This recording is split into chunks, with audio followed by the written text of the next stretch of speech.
पहले तहसीलदार बनते, एसडीएम बनते, कोई ऐसा व्यक्ति मिला जो सीधे नायब तहसीलदार से एसडीएम बन गया। प्रीवियस ईयर्स में देखना चाहिए कि कैसे क्वेश्चंस आ रहे हैं, उस हिसाब से अपनी स्ट्रेटजी बनानी चाहिए। इस साल नहीं हुआ, अगले साल नहीं हुआ, तो कुछ ऐसा करना चाहिए कि आपका बैकअप प्लान भी तैयार हो। हेलो दोस्तों, नमस्कार। मेरा नाम है विवांशु। स्वागत है आप सभी का हमारे एक और नए वीडियो में। तो दोस्तों अभी हमारे साथ विकास कुमार यादव सर हैं, जिनका इस बार यूपीपीसीए 2023 की परीक्षा में एसडीएम की पोस्ट पर 34 रैंक के साथ सिलेक्शन हुआ। इसके पहले सर का सिलेक्शन यूपीपीसीए 2022 में नायब तहसीलदार की पोस्ट पर सिलेक्शन हुआ था। तब भी हमने डिटेल में स्ट्रेटजी से रिलेटेड पूरा वीडियो हमने वहां पर कवर किया था। आप लोगों ने नहीं देखा है तो उसका लिंक भी वीडियो के डिस्क्रिप्शन बॉक्स में दे देंगे, आप वहां से देख सकते हैं।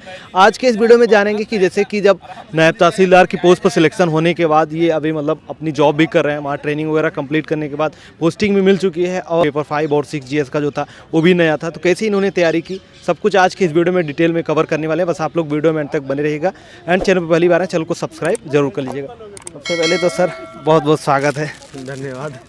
बहुत बहुत बधाई भी सर। धन्यवाद। सर हम जानना चाहेंगे, जैसे जब आपका पहला सिलेक्शन हुआ था उसके बाद अभी ये दूसरा भी सिलेक्शन हो चुका है, तो दोनों में आपको क्या डिफरेंस लगा या फिर पहले क्या चीज़ें थी, अभी क्या बदलाव आपको लग रहा है?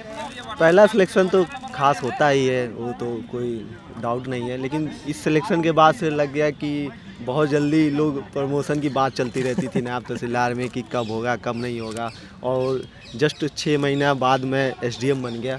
तो लग रहा है दुगना प्रमोशन हो गया, तहसीलदार बनते फिर एसडीएम बनते, तो बहुत अच्छी फीलिंग आ रही है कि एक बढ़िया पोस्ट पा गए। अच्छा, जब जैसे कि आपका कितना टाइम तक मतलब ट्रेनिंग वगैरह चला था, उसके बाद कितना टाइम हो गया आपको मतलब पोस्टिंग मिले? ट्रेनिंग दिसंबर एंड में ख़त्म हुई थी। उसके बाद मेरा 8 जनवरी को इंटरव्यू था, तो मैं छुट्टी ले लिया हुआ था। उसके बाद मैं 10 जनवरी को ज्वाइन किया था, तो 10-12 दिन हुआ था, तब तक मैं रिजल्ट में एसडीएम बन गया।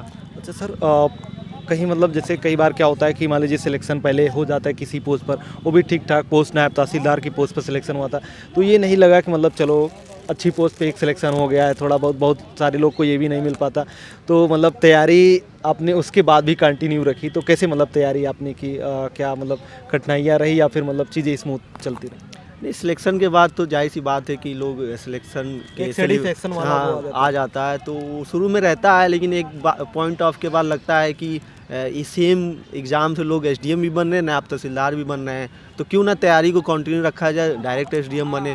तो उसके बाद मतलब उसीलिए प्रीलिम्स दिया और क्वालिफाई हुआ, तो मेंस मैंने शुरू में अच्छे से दिया था, फिर ट्रेनिंग में जाने के बाद से थोड़ा डिसकंटिन्यू हो गया था, बट लकली कि अच्छा पेपर गया और फाइनल सिलेक्शन हो गया।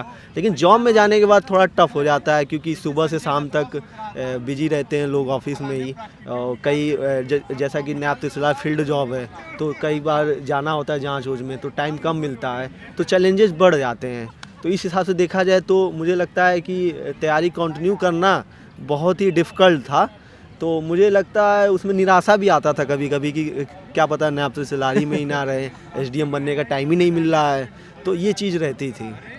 अच्छा, जैसे बात करें कि आपने बहुत लंबा समय तो नहीं देखा, मतलब इस जॉब के लिए 10-12 दिन आप बता रहे हैं कि आपने वहाँ कंटिन्यू किया था, तो क्या आपका अनुभव रहा था, मतलब कितना लगभग आपका जॉब का टाइमिंग किस तरीके से रहता था, कितना मतलब वर्क प्रेशर रहता था आपका, कितना? जॉब टाइमिंग तो वही 10 बजे से रहता था, तो लेकिन ये रहता था कि आपको छुट्टी के दिन में भी वहाँ उपस्थित रहना पड़ता था। कोई काम रह गया, जैसे कि कोई त्यौहार हो गया, मकर संक्रांति हो गया, जैसा अभी प्राण प्रतिष्ठा हुआ था, तो उस दिन भी मतलब कि कोई ना कोई काम रहता ही था, तो इस हिसाब से शाम भी हो जाती थी, 7-8 बजे तक घर पहुंचते थे, तो काफ़ी डिफ़िकल्ट भी रहता था और मज़ा भी आता था कि बहुत से लोगों की प्रॉब्लम्स भी सॉल्व हो जाती थी, मतलब छोटे छोटे काम हो जाते थे जिसके लिए उनको भागना पड़ता था, तो ये चीज़ें भी रहती थी। तो मुझे लगता है कि दोनों चीज़ था, पॉजिटिव निगेटिव दोनों था। अच्छा, जब आप वहाँ पर मतलब पोस्टेड थे तो कहीं ना कहीं मतलब आपसे कुछ जूनियर अधिकारी भी रहे होंगे, कई सारे सीनियर अधिकारी भी रहे होंगे, जब रिजल्ट आने के बाद आपको लगा, क्या बदलाव लगा वहाँ पे, मतलब माहौल कैसा बदला, आपके प्रति रिएक्शन उन लोगों का कैसा था? नहीं, छोटे जो कर्मचारी थे और अधिकारी थे, बड़े अधिकारी, सबका पॉजिटिव रहा कि वहाँ पे सबने देखा था कि सबको टाइम लगता है, पहले तहसीलदार बनते, एसडीएम बनते, कोई ऐसा व्यक्ति मिला जो सीधे नायब तहसीलदार से एसडीएम बन गया, तो बहुत लोगों को आश्चर्य हो रहा था कि इतना जल्दी कैसे प्रमोशन, तो जो कम इस मतलब जानते थे एग्ज़ाम को, तो बहुत अच्छी फीलिंग होती, सबने कांग्रेट्स किया, तो बहुत अच्छी फीलिंग रहता था। तो ये चीज़ थी कि अच्छा लगा सबको ही। अच्छा, जब हमने आपका 2022 में इंटरव्यू किया था तो मतलब आपने वहाँ पर जिक्र किया था कि आपको नायब तहसीलदार की पोस्ट मिली है लेकिन आप बनना चाहते थे डीएसपी, लेकिन अभी उस वीडियो पे हमारे कमेंट भी आया था कि मतलब ये तो डीएसपी बनना चाह रहे थे, अभी एसडीएम बन गए। तो उस पर आपका क्या मतलब कहना है कि आप डीएसपी ना लेके आपने एसडीएम की पोस्ट ली? हाँ, जब 21 का मेंस देकर आया था तो 22 का फॉर्म भरा जा रहा था, तो उसमें 93 डीएसपी की पोस्ट थी और मुझे वर्दी पसंद भी है। तो 21 का मैंने यूपीएससी का मेंस भी दिया हुआ था, तो मैंने उसको यूपीएससी का अटेम्प्ट स्किप कर दिया था क्योंकि मुझे डीएसपी बनना था। तो जब मैं दिया, अच्छे से तैयारी किया, मुझे लगा कि मैं डीएसपी बन भी जाऊंगा, लेकिन नहीं बना तो बहुत दुख हुआ। तो मुझे लगा कि अब डीएसपी मुझे नहीं चूज कर रहा है, तो मैं अब लग रहा है अच्छी पोजीशन में जाऊँ, मैं एसडीएम बन के आईपीएस बन के यूपी कैडर आऊँगा, तब आईपीएस वाली वर्दी पहनूंगा। तो इसलिए मैंने एसडीएम को इस बार रख दिया और काफ़ी लोगों ने सजेस्ट भी किया था कि अगर वर्दी का इतना ही शौक है तो आईपीएस बनो, क्यों डीएसपी में बनोगे और फिर वहाँ फिर तुम्हें लगेगा कि नहीं यार ये तो बहुत मतलब कि बहुत कई तरह के चैलेंजेस यहाँ पे हैं, आप आपसे ऊपर भी अधिकारी हैं, तो जब वहाँ पे पहुँचने की संभावना है तो उसी को ट्राई कीजिए। और एसडीएम में खैर टाइम भी मिल सकता है ट्रेनिंग में, तो तैयारी भी कंटिन्यू रहेगी। अच्छा, इसके बाद हम चलेंगे जैसे कि जो फेज होता है प्रीलिम्स, मेंस और इंटरव्यू का, तो जो प्री की तैयारी करें तो उनके लिए आपका कोई सजेशन? हाँ, तो प्रीलिम्स में तो मुझे यही कहना चाहूँगा कि प्रीवियस ईयर जो है उस पर कमांड होनी चाहिए, क्योंकि यूपी पीसीएस जो होता है वो रिपीट करता है और आसपास के क्वेश्चंस ही देता है, तो 70 से 80% क्वेश्चन वहीं से हो जाते हैं और फिर करंट का रोल होता है 20%। तो उसके लिए आप 2-3 मैगजीन फॉलो कर सकते हैं, तो इन दोनों पे कमांड करने से आपका प्रीलिम्स ईजिली क्रैक हो जाएगा। अच्छा, मैगजीन की बात करें तो मतलब मंथली वाली फॉलो करना चाहिए थे या फिर ईयरली वाली मतलब मैगजीन फॉलो करें? मैं तो ईयरली ही मैगजीन फॉलो करता हूँ, क्योंकि उसमें एक सीक्वेंस वे में इंफॉर्मेशन होती है, तो आपका जो माइंड होता है वो अच्छे से रिकॉल कर पाता है। तो मेरे ख्याल से ईयरली मैगजीन ज़्यादा अच्छी होती है। तो ईयरली में भी मतलब कोई एक ही लाएं या फिर मतलब ईयरली में 2-3 मैगजीन एक साथ लाकर पढ़ना चाहिए?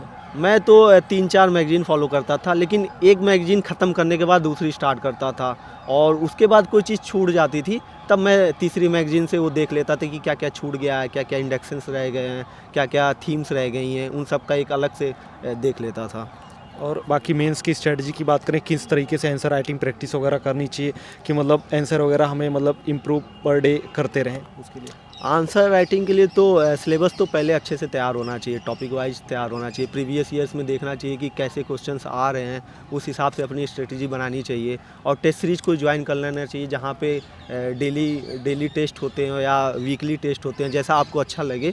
तो टेस्ट सीरीज में देखना ये चाहिए कि आपका टाइम लिमिट में क्वेश्चन कंप्लीट हो पा रहा है, जो डायमेंशंस उसमें होने चाहिए आंसर में वो हो रहे हैं, क्वेश्चन की डिमांड पूरी कर रहे हैं। इन सब के साथ इंट्रोडक्शन पे खास ध्यान होना चाहिए कि थोड़ा अच्छा इंट्रोडक्शन हो और कंक्लूजन में फ्यूचरिस्टिक कंक्लूजन हो या कोई ऐसा टैगलाइन हो जैसे कि सबका साथ सबका विकास टाइप का।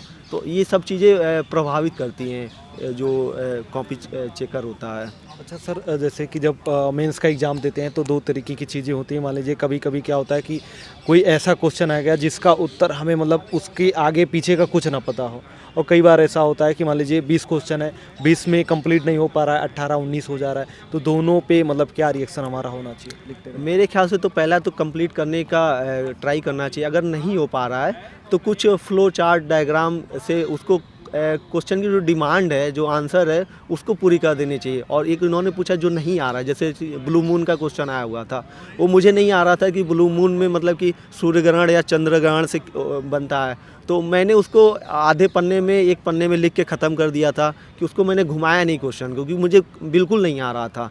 तो ऐसे क्वेश्चन एक आध होंगे पूरे 6 पेपर में, तो इन सब को छोड़ना चाहिए। नहीं तो मेरे ख्याल से कुछ ना कुछ आपको पता होता है, उसके बेस पे आंसर लिख देना चाहिए। अच्छा, पेपर 5 और 6 की बात करें, क्योंकि आपने जब पिछली बार एग्ज़ाम दिया था तब आपको ऑप्शनल पढ़ना पड़ा था, और इस बार जब आप एसडीएम बने हैं तब आपको ऑप्शनल नहीं देना पड़ा, यूपी स्पेशल का पेपर आ गया था, तो उसके लिए क्या आपकी रणनीति इस बार की रही थी यूपी स्पेशल के लिए? और एक चीज़ और कि पहले वाला पेपर ज़्यादा अच्छा था या अभी यूपी स्पेशल का जो आ गया वो अच्छा?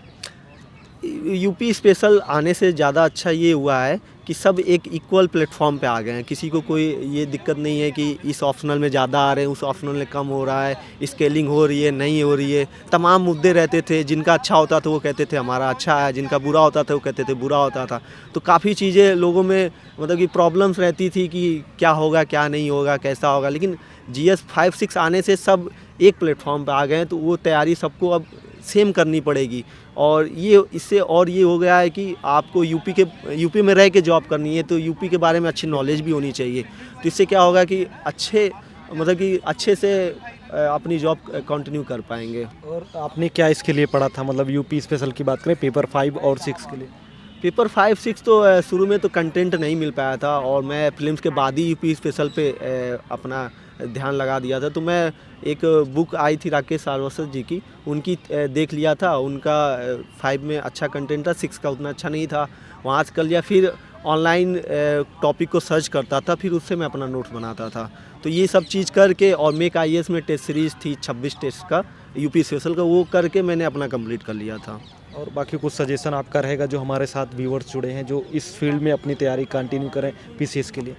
हाँ, ये इस फील्ड में जाने से पहले आपको पता होना चाहिए कि क्वेश्चन कैसे फ्रेम हो रहे हैं, मेरे मतलब कि मैं कर पाऊँगा कि नहीं कर पाऊँगा, इस चीज़ का असेसमेंट करना चाहिए। और उस बेस पे डिसीजन लेना चाहिए कि और एक टाइम लिमिट भी बना लेनी चाहिए कि अब इस साल नहीं हुआ, अगले साल नहीं हुआ, तो कुछ ऐसा करना चाहिए कि आपका बैकअप प्लान भी तैयार रहे, कि आप हमेशा कॉन्फिडेंस में रहें।